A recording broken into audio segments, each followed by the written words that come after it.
14 juin 1944, 09h23. Le capitaine de char britannique Antoine Dubois fixait à travers son périscope la silhouette d'un canon allemand solitaire, à 2800 mètres de distance. La Flak 88. Son char Churchill disposait d'un blindage frontal de 152 mm, théoriquement invulnérable à cette distance, théoriquement.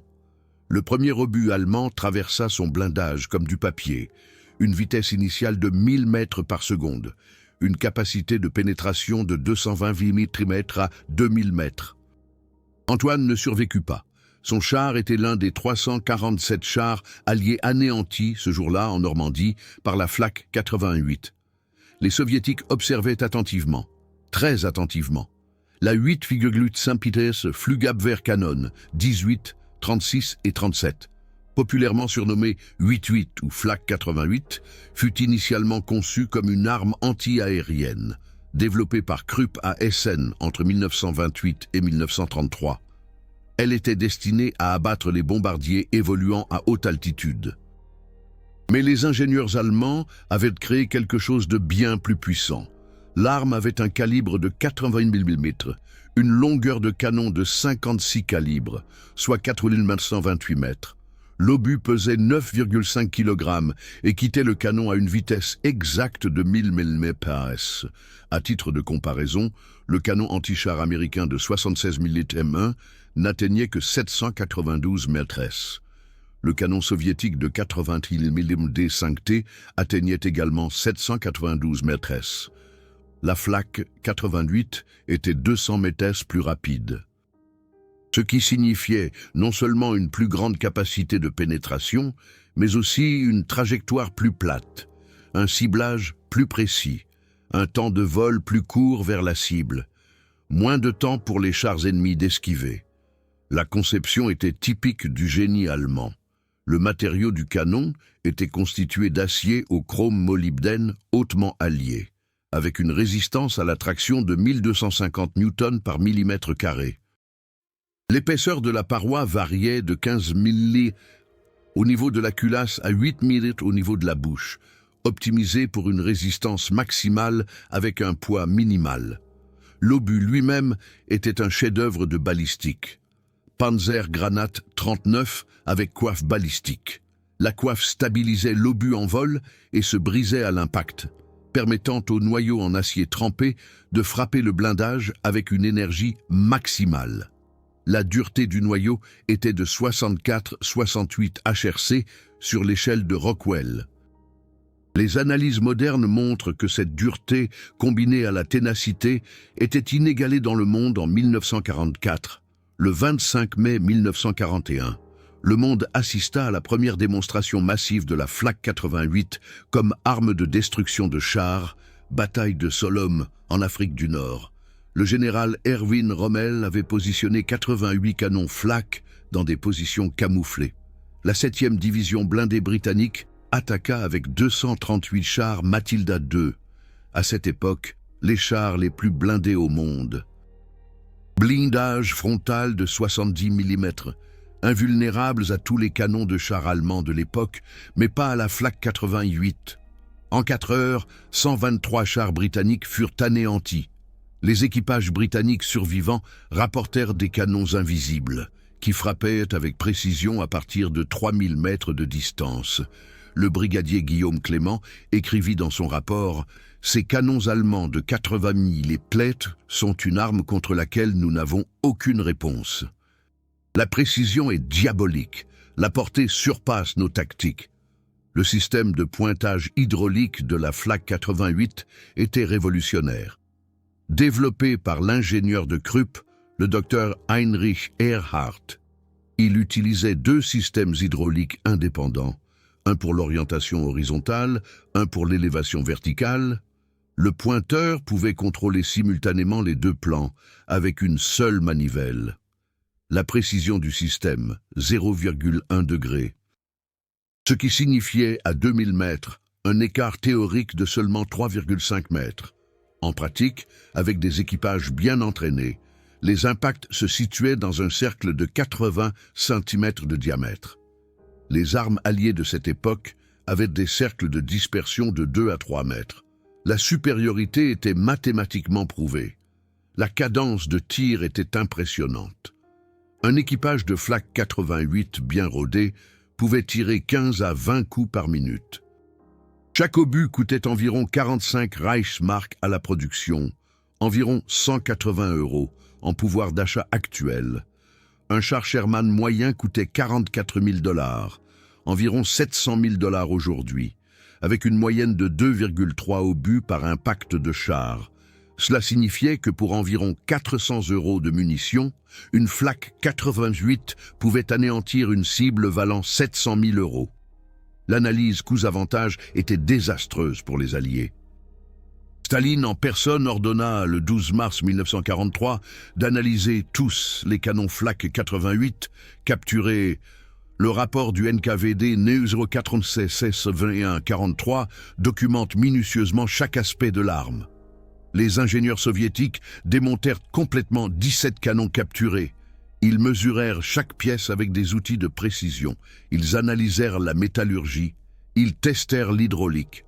Le rapport compte 847 pages et contient 1243 dessins techniques.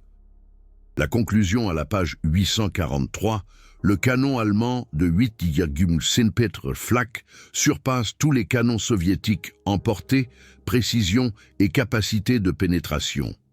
Le développement immédiat d'un système équivalent est classé comme priorité stratégique.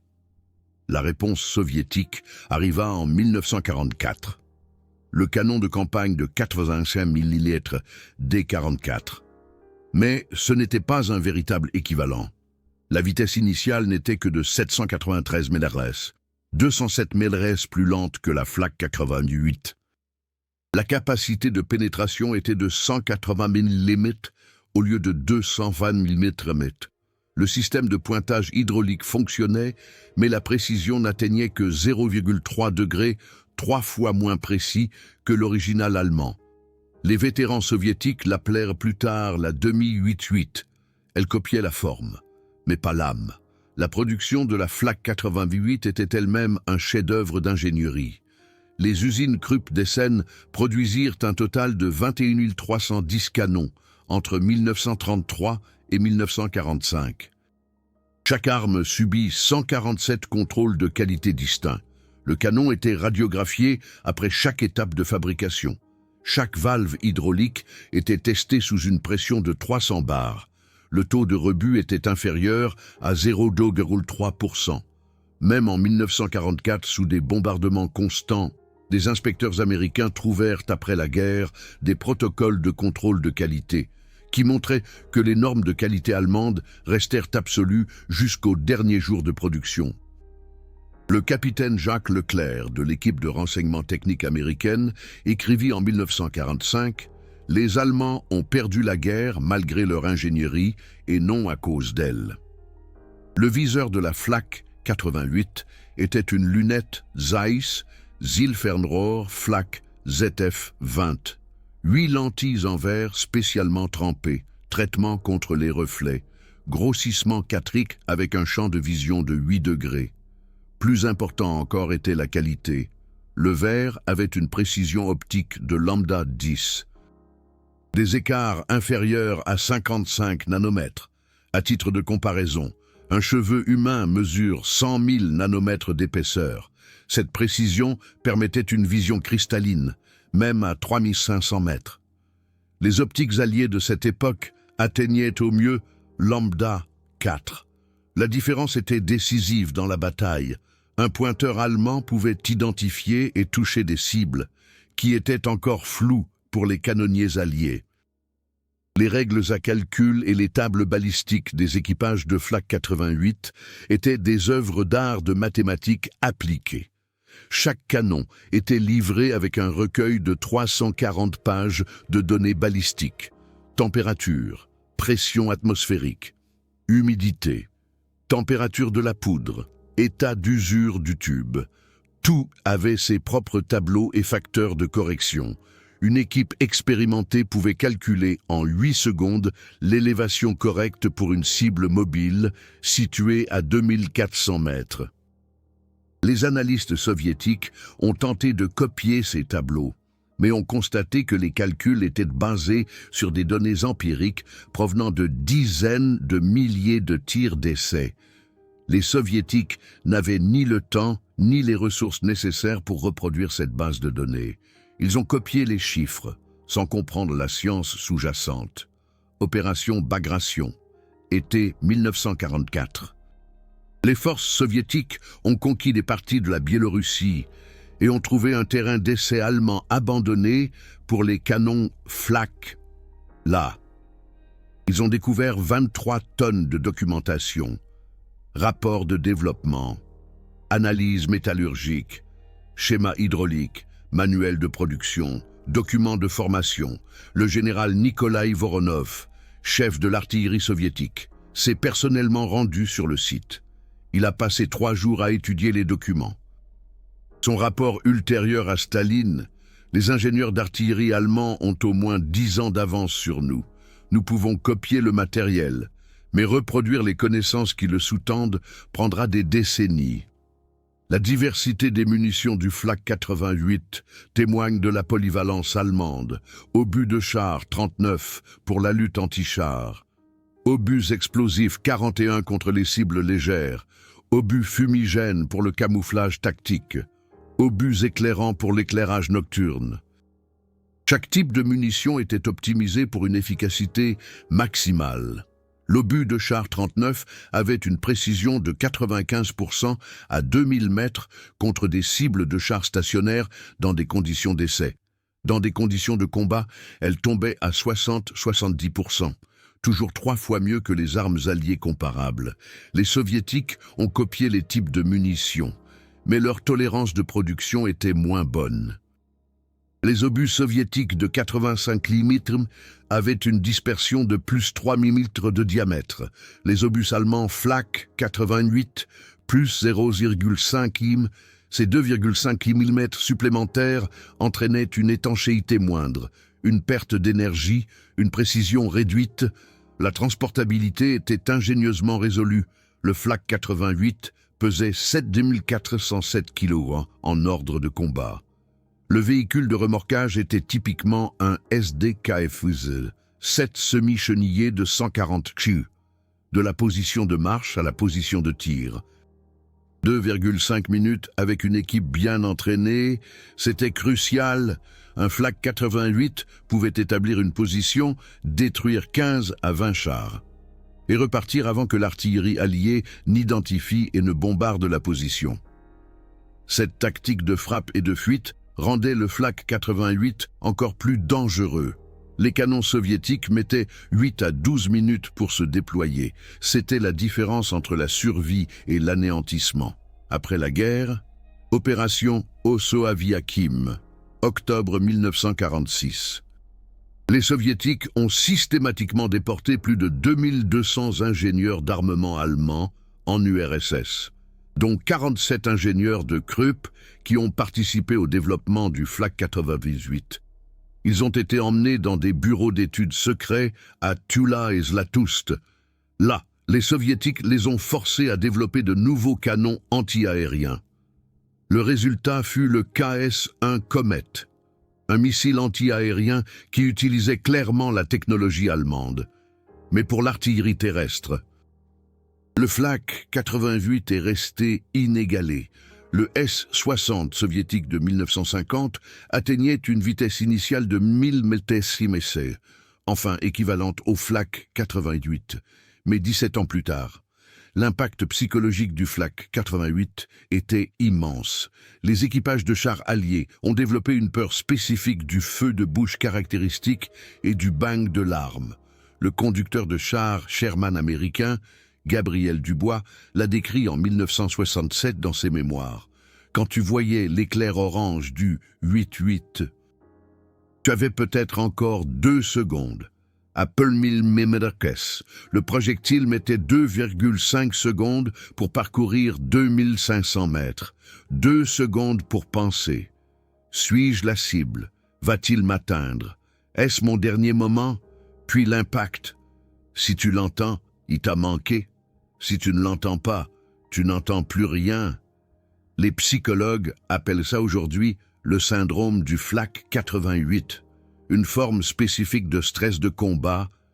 Le département d'ingénierie de Krupp, dirigé par le docteur Émile Garnier, a effectué plus de 8700 tirs d'essai entre 1936 et 1941 pour atteindre la perfection balistique du Flak 88.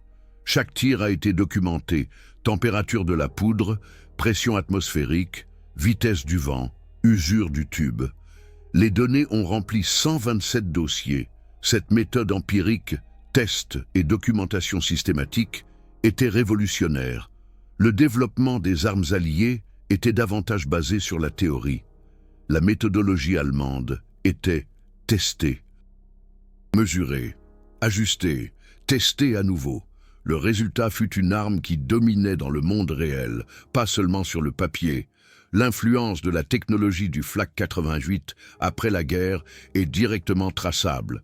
Le M51 Sky Sweeper américain de 75 mm de 1953 utilisait un système hydraulique étonnamment similaire à celui de l'allemand. Coïncidence? Difficilement.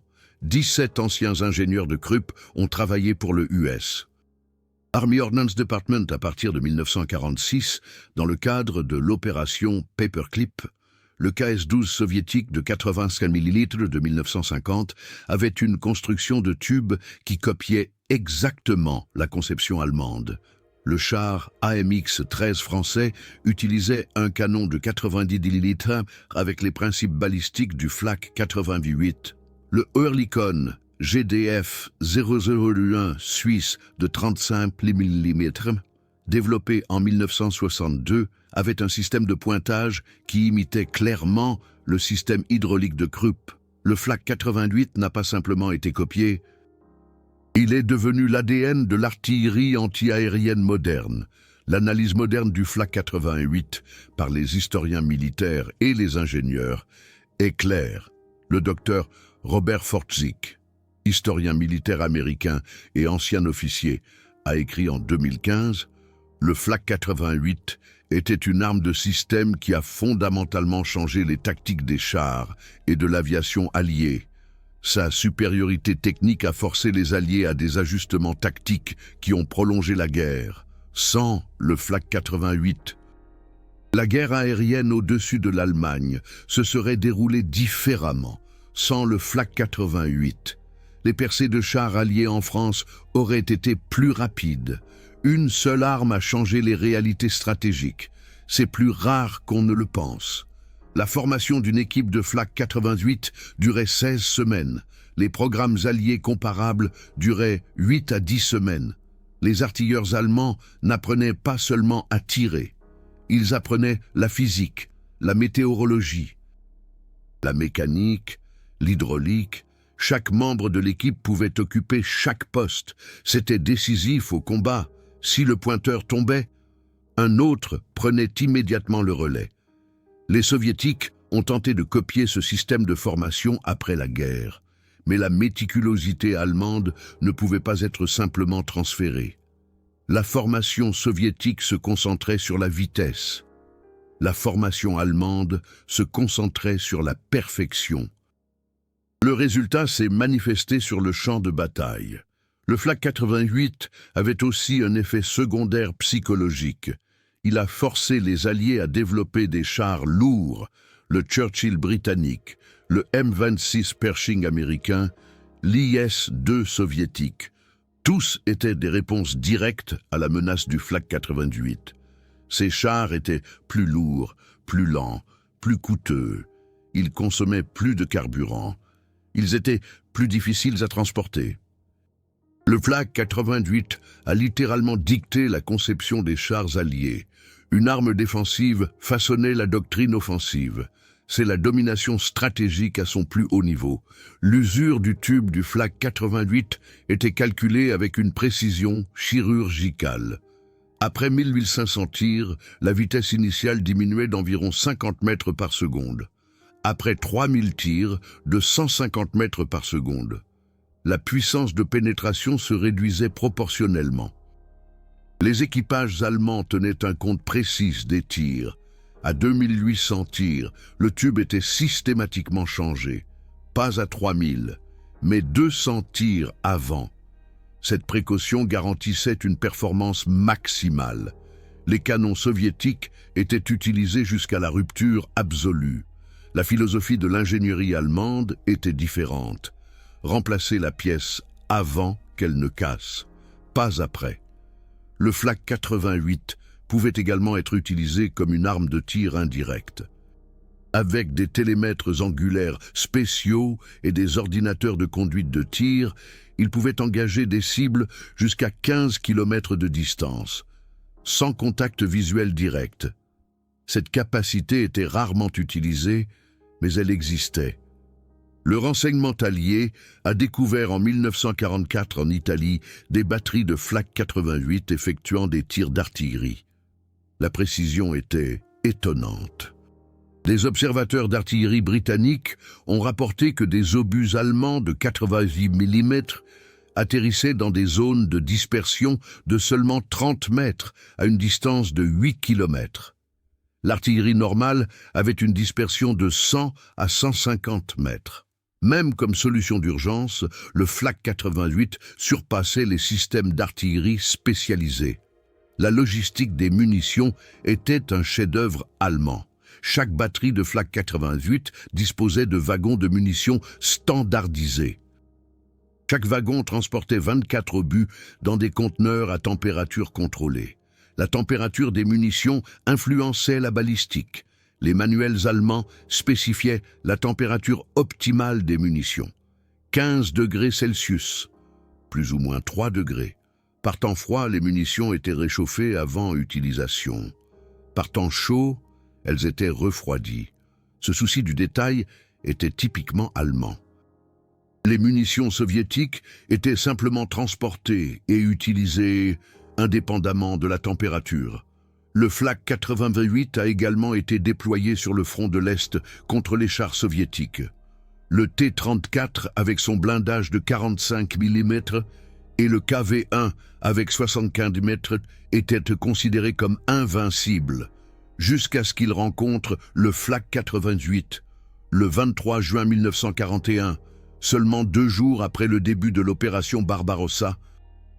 Une seule batterie de Flak 88 a détruit 43 chars soviétiques en 6 heures près de Raseiniai, en Lituanie. Les commandants soviétiques étaient choqués. Leurs chars les plus récents, censés repousser tous les canons de chars allemands, étaient percés à une distance de 2500 mètres. Le général de division soviétique Dmitri Pavlov a écrit dans son rapport « Nous n'avons rien sur le plan technique qui puisse égaler cette arme allemande. » La signature acoustique du Flak 88 était unique. Le souffle à la bouche produisait un double bang spécifique. D'abord l'onde de choc, puis l'onde sonore du projectile supersonique. Les soldats alliés expérimentés pouvaient identifier un Flak 88 au son. Les vétérans de Normandie le décrivaient comme un claquement sec et cinglant, suivi d'un boom profond, différent de toute autre arme. Cette signature est devenue le symbole acoustique de la supériorité militaire allemande. Après la guerre, la République populaire de Chine a tenté d'obtenir la technologie du Flak 88 auprès de l'Union soviétique. L'URSS a fourni des plans des copies soviétiques, pas des originaux allemands. Les ingénieurs chinois ont développé le canon type 56 de 85 mm. Il était basé sur des conceptions soviétiques qui, à leur tour, étaient basées sur la technologie allemande. Une copie d'une copie. La performance était réduite en conséquence.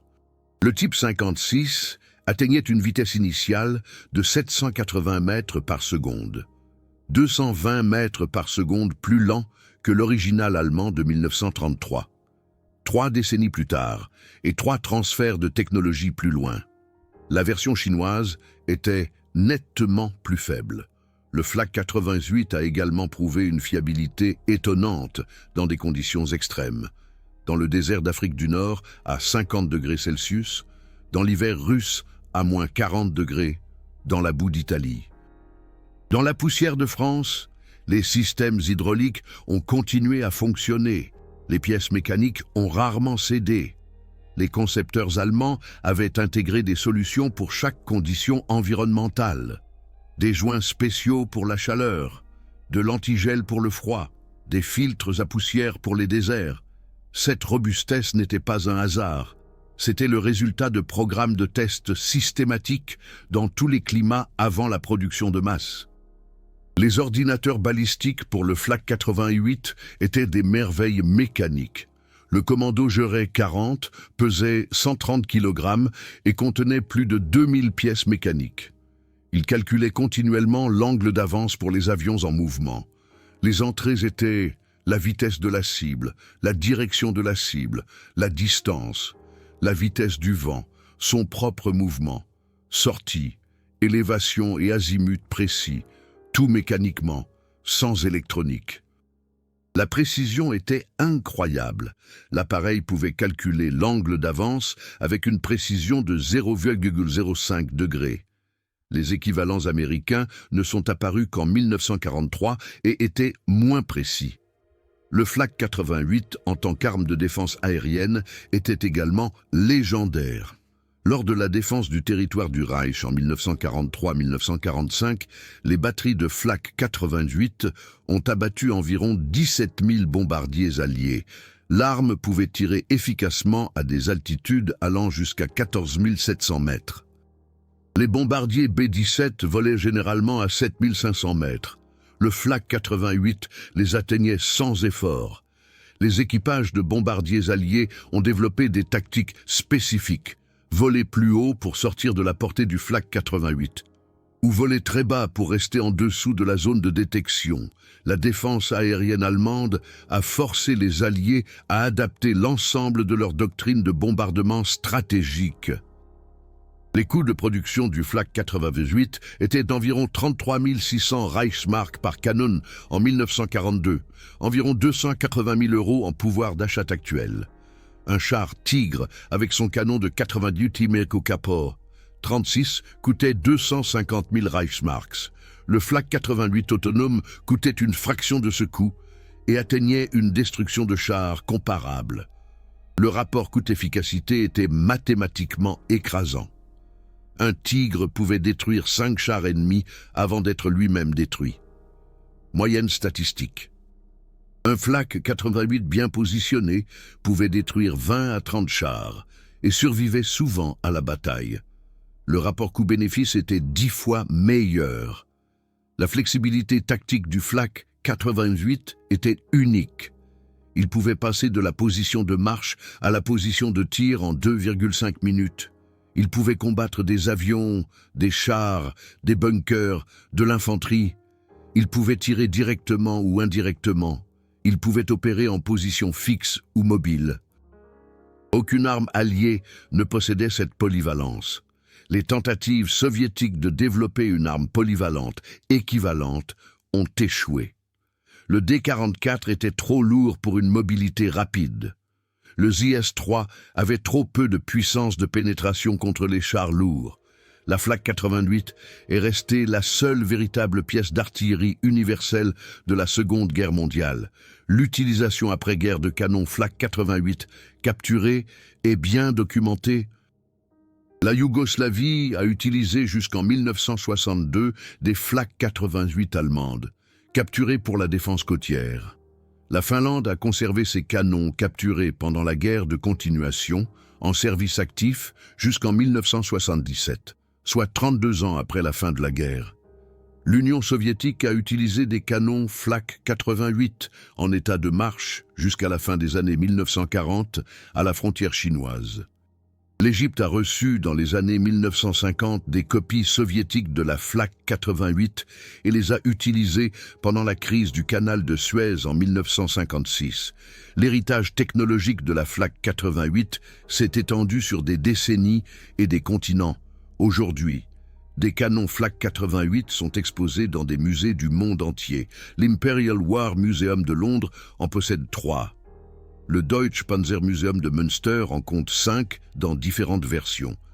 Le Kubinka Tank Museum en Russie en possède 2. Les trophées du front de l'Est. Chaque exemplaire conservé témoigne de la même qualité, une fabrication de précision, une conception ingénieuse, une construction robuste. Même 80 ans plus tard, les tolérances mécaniques sont remarquables. Des ingénieurs modernes étudient ces pièces de musée et y découvrent encore des solutions innovantes qui pourraient être utilisées aujourd'hui. Les leçons tirées du développement de la Flak 88 façonnent encore aujourd'hui les systèmes d'armes militaires. Modularité. Les pièces doivent être interchangeables. Versatilité. Une arme polyvalente et plus efficace. Précision. La supériorité technique l'emporte sur la supériorité numérique. Formation. Des équipages bien entraînés multiplient l'efficacité. Qualité. Une construction robuste et rentable à long terme. Ces principes, incarnés dans la Flak 88, sont aujourd'hui la norme de l'OTAN pour le développement des systèmes d'armes.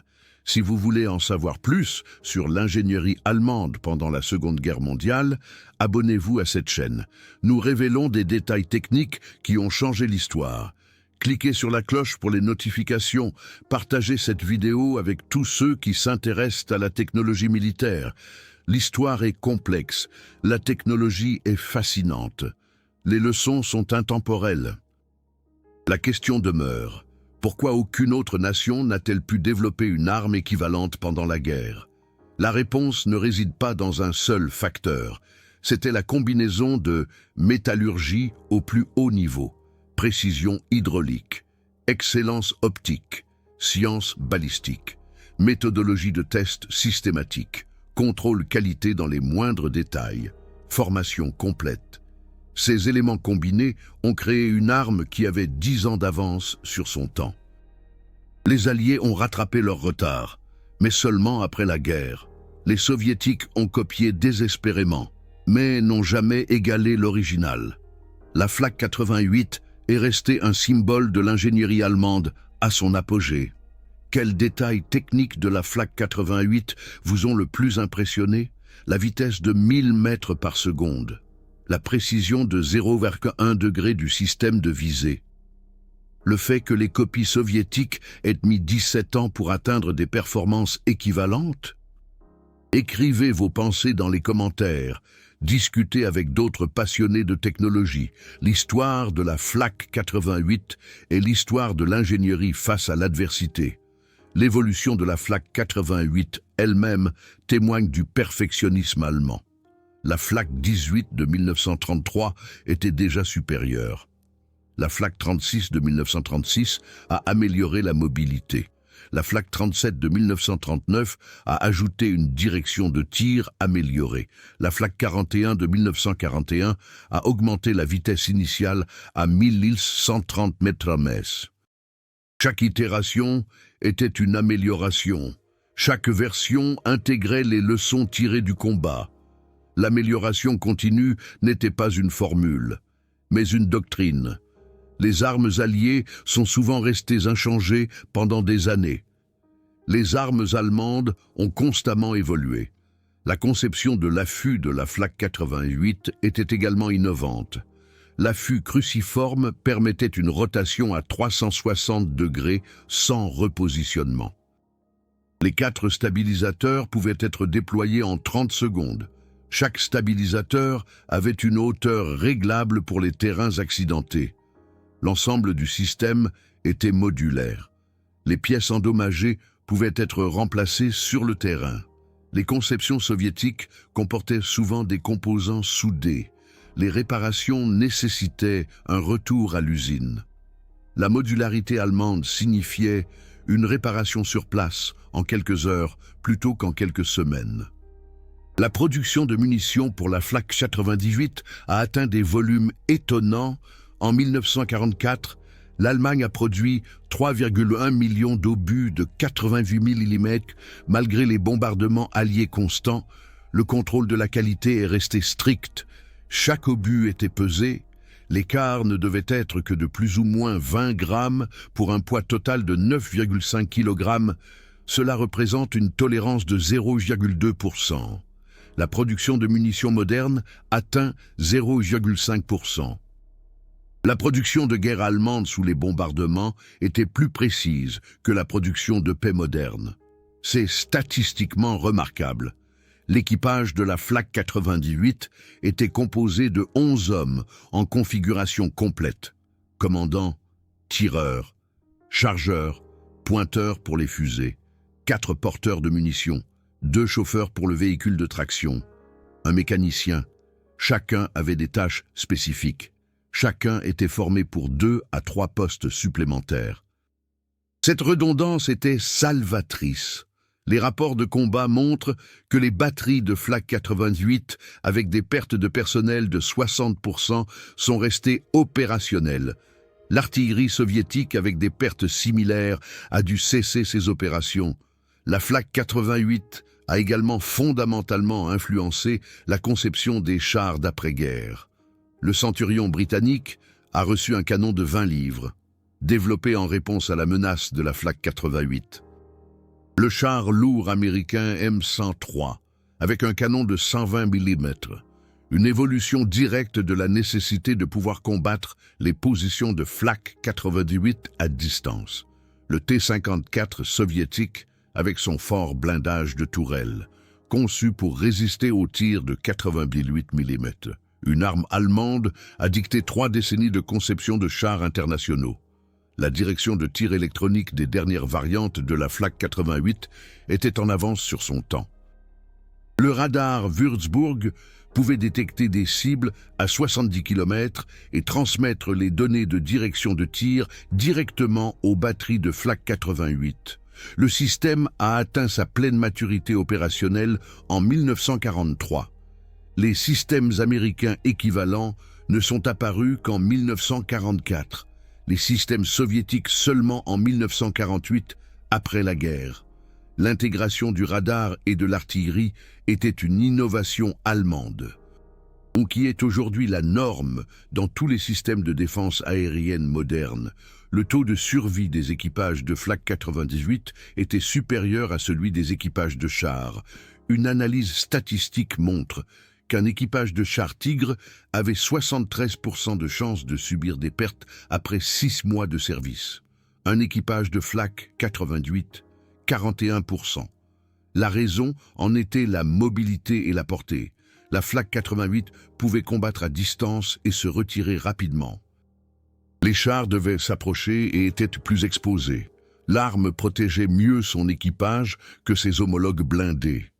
La Flak 88 a également eu un effet secondaire inattendu sur les tactiques alliées.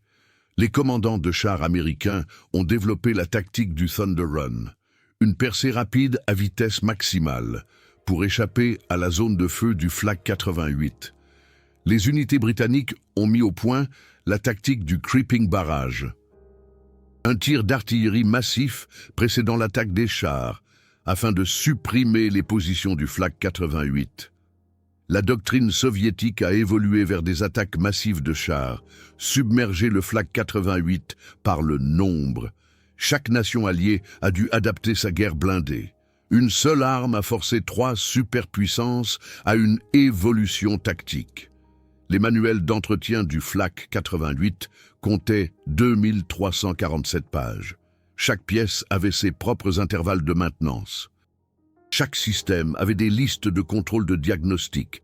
L'hydraulique devait être vérifiée toutes les 50 heures de fonctionnement. Le viseur ajusté toutes les 100 heures. Le canon nettoyé après chaque 500e tir. Cet entretien systématique prolongeait la durée de vie et garantissait la fiabilité. Les armes soviétiques avaient souvent des instructions d'entretien rudimentaires. La méticulosité allemande en matière de documentation était aussi importante que la méticulosité dans la conception. Le Flak 88 a également joué un rôle dans le développement du suivi moderne de projectiles. En 1944, les ingénieurs allemands ont expérimenté des obus traçants pour le Flak 88 qui restaient visibles même pendant la journée. Le but était de permettre des corrections de tir en temps réel. La technologie n'était pas tout à fait au point avant la fin de la guerre. Mais le concept a influencé les développements d'après-guerre. Les systèmes modernes de défense anti-chars, comme le missile TOW américain, utilisent ce principe, développé à partir des expériences allemandes sur le Flak 88. La diffusion internationale de la technologie du Flak 88 après la guerre est largement documentée. La Suède a développé le Bofors 75 mm sous licence d'ingénieur de Krupp. L'Espagne a produit une version locale jusqu'en 1965. L'Argentine a importé des ingénieurs allemands qui ont développé une version modifiée. L'Afrique du Sud a utilisé des canons Flak 98, capturés jusque dans les années 1980. La diaspora technologique mondiale du Flak 88 est sans précédent pour une seule arme. L'analyse coût-bénéfice du Flak 88 d'un point de vue moderne est révélatrice. Un canon coûtait l'équivalent de 280 000 € en pouvoir d'achat actuel. Durée de vie moyenne, 4,7 ans en service actif. Nombre moyen de cibles détruites, 37 chars ou 8 avions. Un système anti-char Javelin moderne coûte 175 000 € par missile. Un missile détruit une cible. Le Flak 88 était 37 fois plus rentable que les systèmes d'armes jetables modernes. Ce calcul explique pourquoi les armes de précision réutilisables sont aujourd'hui une priorité militaire. Le Flak 88 a également montré les limites de la supériorité numérique sur le front de l'Est. Les troupes allemandes étaient souvent en infériorité numérique de 3 contre 1, ou même de 5 contre 1. Mais les batteries de Flak 88 compensaient cette infériorité numérique. Une seule batterie de 4 canons pouvait arrêter une brigade de chars soviétiques avec 60 véhicules. La supériorité mathématique, des tirs précis à longue distance, a vaincu le nombre brut.